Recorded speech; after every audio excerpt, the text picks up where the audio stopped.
lot of you out there doodled as kids, so do you still doodle? If no, why not?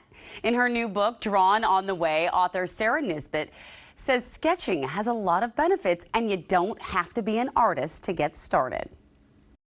Well, Sarah, I love the name on the book, Drawn on the Way. What is it all about?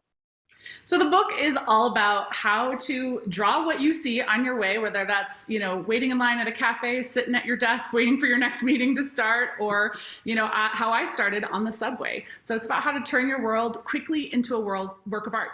I love that. I have always been a notorious doodler, but those doodles are limited to like stars and hearts. So if I am terrible at drawing, where should I start?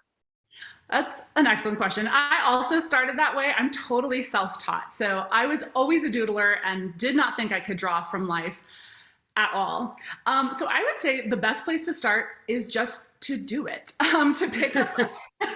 I know that sounds really simple, and that's a huge part of what I'm trying to share with people is that pick up a pen, get a sketchbook, bring it with you wherever you go. And when you see something that catches your eye, draw it and just start trying. And there's so many different ways to kind of connect into that creative process.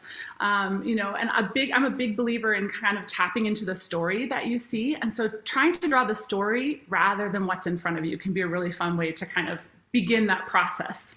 I think that there's like all these other implications with it too, like this retrospective of like how you're viewing the world and being able to go back, kind of like journaling, but with art. I love this. How do you go about turning something you see into a good drawing? That's a good question too. I would say I actually evaluate my drawings a little bit differently from like what makes a good drawing. Mm-hmm. And so I don't always say, is this the best drawing that's ever been made on the face of the planet? I evaluate a good drawing by, did I feel good making it? Did I have fun, first of all? Mm-hmm. And do I feel like that drawing has something of that story that I saw? So I'm always drawing strangers. And so I'm kind of always imagining like who that person is that's sitting across from me. And so when I look at my drawing, I sort of say, did I capture something about that person? Maybe they look to me like they were sad, or they're having a great day, or they're like super stylish and confident, or I'm imagining some life that they live. And if I look at my drawing and I see that's in there, then to me, I'm like, hey, that was a good drawing.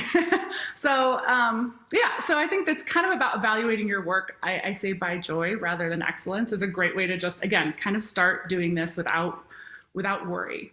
I feel like this almost helps you find like extraordinary things in the everyday. Yes. Big believer in that. And I feel like keeping my sketchbook with me, I always have my sketchbook with me. It's tiny. I can keep it in my purse. I have a little pen.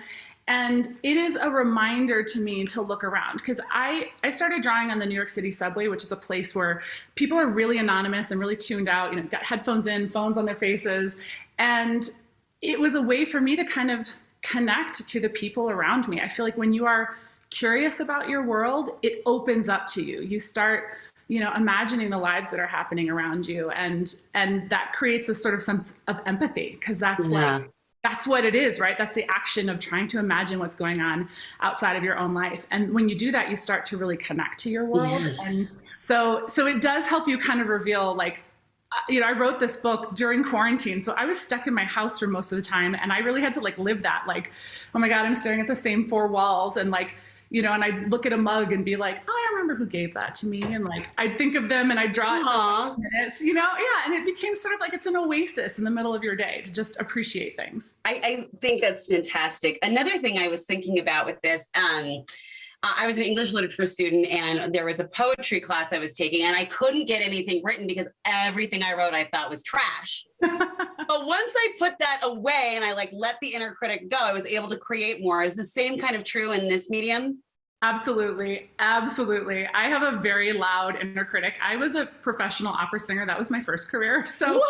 Yeah.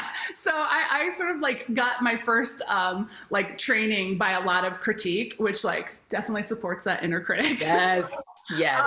Yeah. So that is why the first drawing I ever made was with this plain office pen. I use it to this day. And I love it. It's a great pen. And I tell everybody, draw in pen, because it gets you over that kind of first hump, because you're going to make mistakes and you have to live with them when you draw in pen. So it kind of forces you to like practice being bold in a way. And I feel like that also will like bleed over into other areas of your life. But I'm a big believer. I sort of say, you know, when you're drawing in pen, you have three options. You can say, hey, I actually did a pretty good job. Or you could say, I don't like what I've done and I'm going to turn the page and start over. Or you can say, I'm going to work with what I've got here. And again, I feel like if the more you practice that, like in a safe place like your sketchbook, it bleeds into kind of the way you approach the rest of your life. And I love all of this. Can I have one request? yes. Can you make a second edition for kids? Yes, absolutely. I would love to. I would love to. I love that. I can't wait to get my hands on the book. I'm going to start implementing this in my life. And I'm just so grateful to talk to you today. Thank you. This was lovely. Thanks for having me. And this book is just so much fun to go through.